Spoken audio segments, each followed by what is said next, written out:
एक महिला दरोगा किसी केस के सिलसिले में अपने सिपाही ड्राइवर के साथ गाड़ी में बैठकर केस की जांच पड़ताल के लिए जा रही थी। दोपहर का समय हो रहा था, तो महिला दरोगा को भूख लगने लगती है। तो वह अपने ड्राइवर से कहती है कि यहाँ जो पास में ही होटल है, वहीं खाना खाकर आगे चलेंगे, क्योंकि कुछ पता नहीं है तहकीकात में कितना समय लग जाए। शाम भी हो सकती है और मुझे भूख लगी है, तो आज खाना हम होटल पर ही खा लेंगे। तो वह महिला दरोगा जैसे ही होटल के अंदर दाखिल होती है, तो क्या देखती है कि एक व्यक्ति झूठे बर्तनों को मांज रहा है, उन्हें धोकर साफ कर रहा है। अब जैसे ही उस व्यक्ति के चेहरे को महिला दरोगा देखती है, तो उनके होश उड़ जाते हैं। उनके पैरों के नीचे से जमीन खिसक जाती है और आंखें भर आती हैं। वह जोर जोर से वहीं सबके सामने रोने लगती है। नमस्कार, आदाब। दरअसल यह सच्ची घटना एक साधारण से घर परिवार की है, जिसमें सत्यम अपनी धर्मपत्नी कविता के साथ शहर में कहता है। और कविता का सपना था कि मैं पढ़ लिख कर कोई सरकारी ऑफिसर बन जाऊं, या किसी सरकारी पोस्ट पर, या कोई अच्छी सी नौकरी मेरी लग जाए, जिससे कि हमारे घर की आर्थिक स्थिति बेहतर हो जाए।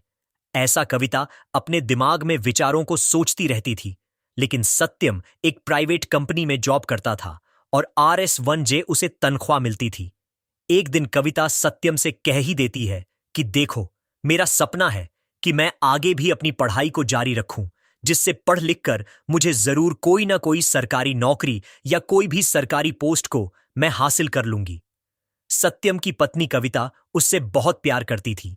सत्यम भी उसकी बातों को टाल नहीं पाता और कह देता है कि ठीक है, इसमें कोई बुराई वाली बात नहीं है। अगर आप पढ़ना ही चाहती हैं तो पढ़ाई को जारी रख सकती हो। मुझे RS1G मिलते हैं।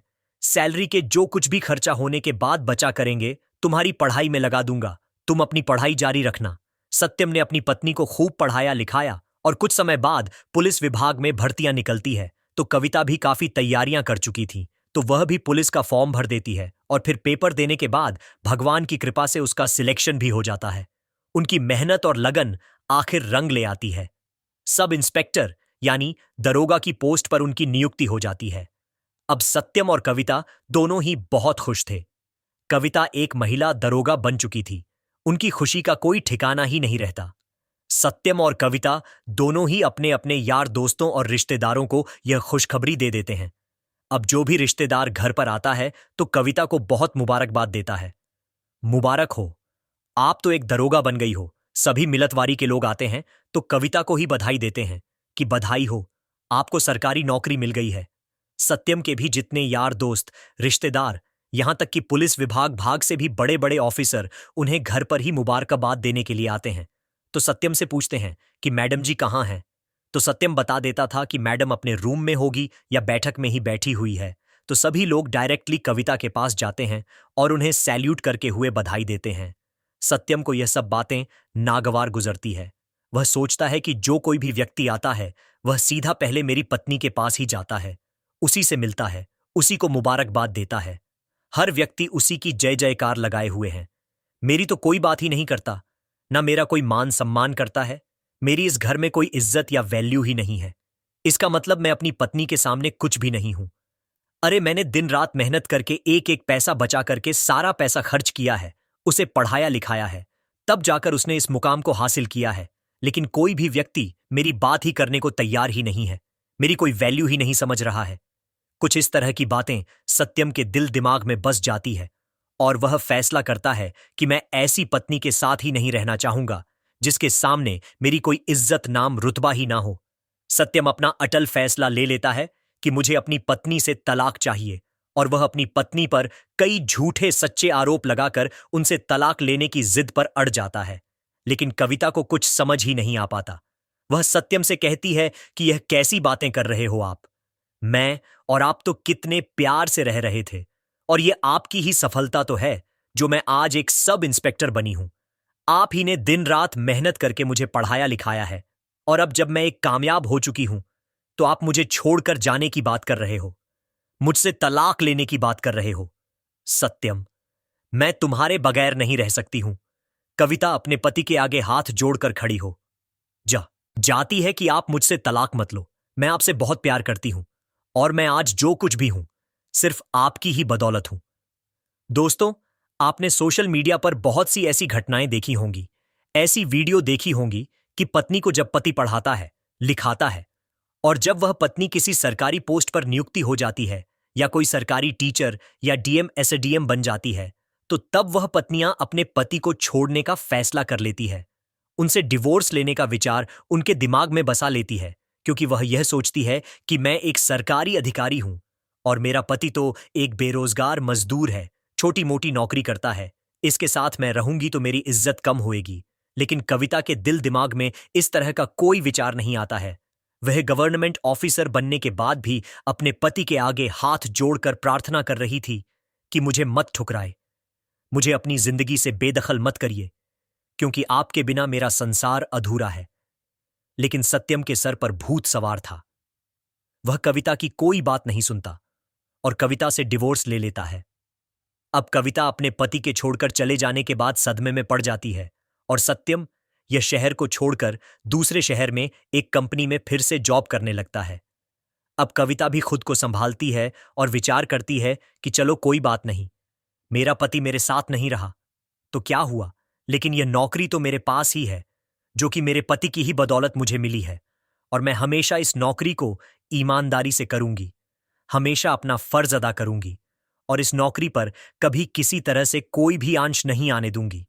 फिर कविता अपनी ईमानदारी के साथ ड्यूटी करने लगती है। 2 साल के बाद कविता का ट्रांसफर होता है और संयोग से उसका ट्रांसफर उसी शहर में हो जाता है जहां सत्यम जॉब करने के लिए आया हुआ था। तो दोस्तों, कविता एक दिन किसी केस के सिलसिले में अपने सिपाही ड्राइवर के साथ गाड़ी में बैठकर केस की जांच पड़ताल के लिए जा रही थी। तो दोपहर का समय हो गया था तो उन्हें भूख लगती है। वह अपने सिपाही ड्राइवर से कहती है कि यहीं कहीं आसपास में कोई खाने का होटल होगा तो गाड़ी को रोक लेना, भूख लगी है, खाना खाकर ही आगे चलेंगे, क्योंकि पता नहीं तहकीकात में कितना समय लगेगा, शाम तक भी लौटना हो सकता है, कुछ कहा नहीं जा सकता, इसलिए पहले खाना खा लेते हैं।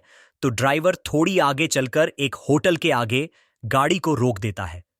कविता होटल के अंदर जाती है तो क्या देखती है कि उनका पति सत्यम, जिनका उससे 2 साल पहले तलाक हो गया था, वह इसी होटल में झूठे बर्तनों को साफ कर रहा है, उन्हें धो रहा है। अपने तलाकशुदा पति को इस स्थिति में देखकर कविता के होश उड़ जाते हैं। उनके पैरों तले जमीन खिसक जाती है और आंखों से आंसू बहने लगते हैं। अब जब सत्यम अपनी पत्नी को देखता है तो मारे श्रम के अपनी गर्दन को पैरों में दबा लेता है और वहीं एक जगह बैठा रहता है। उसकी हिम्मत नहीं हो पाती कि वह वहां से खड़ा भी हो जाए तो कविता ही उनके पास जाती है और उसके पास बैठकर रोते हुए अपने पति से कहती है कि जब आपने मुझसे तलाक लिया था तो आप एक प्राइवेट कंपनी में अच्छी खासी जॉब करते थे और RS1 महीने का कमा रहे थे, और अब तो तुम अकेले भी हो या तुमने किसी और लड़की से दूसरी शादी कर ली है। तो सत्यम भी जवाब देते हुए बोलता है कि मैंने कोई शादी नहीं की है। तो कविता पूछती है, तो ऐसी क्या मजबूरी तुम्हारे आगे आ गई थी, क्या दुविधा थी जो कि तुम इस होटल में बर्तनों को साफ करने का काम करने लगे हो? क्या मजबूरी थी, मुझे बताओ, तुम्हारे साथ क्या समस्या है? अपनी पत्नी के मुंह से यह बात सुनकर सत्यम की आंखें भी भर आती हैं। वह भी रोने लगता है और बताता है कि मैं जिस कंपनी में पहले जॉब किया करता था वह शहर ही मैंने छोड़ दिया था, क्योंकि उस शहर में मुझे तुम्हारी याद सताया करती थी। तुम्हारे साथ मैंने उस शहर में बहुत हसीन पल बिताए थे, तो मुझसे वहां रहा नहीं गया और मैं यहां दूसरे शहर चला आया। यहां भी एक कंपनी में जॉब मिल गई थी, लेकिन कुछ दिन बाद मेरे पैर में चोट लग गई थी और जब मैं छुट्टियां लेकर कंपनी से बाद में नौकरी के लिए गया तो मुझे नौकरी पर ना रखा गया। मैं बहुत परेशान हो गया और लौटकर अपने रूम पर ही आ गया था। कुछ दिनों पर रूम पर ही फ्री रहा तो जो कुछ भी पैसा कमाया हुआ था सभी पैसा मेरे खर्चों में, दवाइयों में लग गया। लेकिन उसके बाद मैं दर दर भटकता रहा, कहीं कोई नौकरी ना मिल पाई और एक एक पैसे के लिए मैं मजबूर हो गया। पेट भर खाना खाने के लिए भी पैसा नहीं बचा था, तो मैंने सोचा कि जिंदा रहने के लिए खाना तो खाना ही पड़ेगा और मुझे मजबूरी में इस होटल पर ही आना पड़ा। यहां आया तो मैनेजर से बात हुई। उन्होंने बताया कि यहां तो सभी कामों पर लड़के लगे हुए हैं, कोई काम अभी ऐसा नहीं है जो तुम कर सकते हो। हाँ, लेकिन एक काम है, अगर करना चाहो तो यहां झोटे बर्तनों को साफ करने वाला कोई नहीं है। अगर तुम ये काम कर सकते हो तो मैं तुम्हें अभी से नौकरी पर रख सकता हूं। तो मैंने सोचा कि चलो फिलहाल बर्तन ही मांज लेते हैं, और तभी से मैं बर्तनों को साफ करके अपनी जिंदगी को गुजार रहा हूं। और इतना कहकर वह फूट फूट कर रोने लगता है। तो कविता उससे कहती है कि कितना समझाया था मैंने तुम्हें कि तुम मुझसे तलाक मत लो, लेकिन तुमने मेरी एक ना सुनी और तुम तलाक लेकर ही माने। मगर मैं तुमसे दरोगा बनने से पहले भी इतना ही प्रेम करती थी जितना कि दरोगा बनने के बाद कर रही थी। तुमसे बिछड़ने के बाद मैं कई दिनों तक सदमे में पड़ी रही, लेकिन तुम एक बार भी मेरे पास लौट कर नहीं आए और ना आज तक मुझसे संपर्क करने की कोशिश की। खैर, जो हो गया सो हो गया, यह सब छोड़ो। लेकिन मुझे एक बात आज तक समझ में नहीं आई कि तुमने मुझसे तलाक लिया। क्यों था? क्या गलती थी मेरी जो मुझे इतनी बड़ी सजा तुमने दी?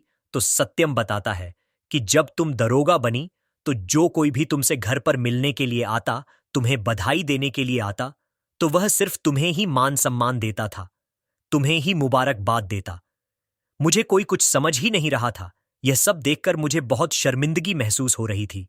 यह बात सत्यम के मुंह से सुनकर कविता कहती है कि तुमने बहुत ही बड़ी गलती कर दी है।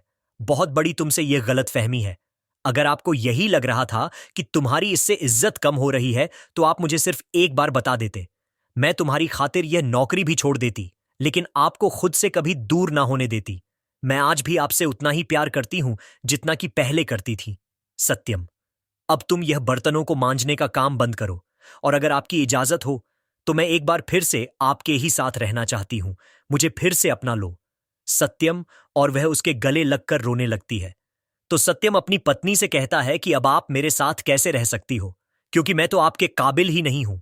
तो कविता कहती है कि आप मेरे काबिल पहले भी थे और आज भी हो, लेकिन आपकी गलत फहमी और गलत सोच की वजह से हम दोनों बिछड़ गए हैं।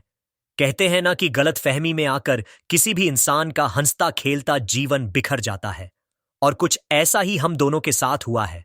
तुम्हारे दिल दिमाग में जो गलत फहमियां थीं कि मेरी कोई इज्जत नहीं हो रही है, बस इसी कारण तुमने मुझसे तलाक लिया था, लेकिन ऐसा कुछ भी नहीं है। मैं डायरेक्ट सब इंस्पेक्टर बन गई थी, इसीलिए सभी लोगों की निगाहें मेरे ऊपर थीं और सभी लोग मुझे बधाई दे रहे थे।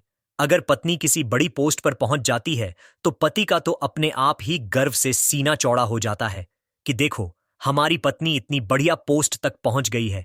लेकिन आपके अंदर यह गलत फहमियां कहां से आ गई? लेकिन अब सभी बातों को भूल बुलाकर मैं फिर से तुम्हारे साथ रहना चाहती हूं, फिर से हमारे खुशहाल जीवन की शुरुआत करना चाहती हूं। लेकिन सत्यम अभी भी अपने किए पर बहुत शर्मिंदा हो रहा था। फिर भी कविता उसे बहुत प्यार मोहब्बत से समझाती है और गाड़ी में बैठाकर अपने घर ले जाती है। ये दोनों फिर से दोबारा शादी करते हैं और एक बार फिर से कविता अपने पति के साथ खुशी खुशी रहने लगती है। दोनों का जीवन अब अच्छा चलने लगता है।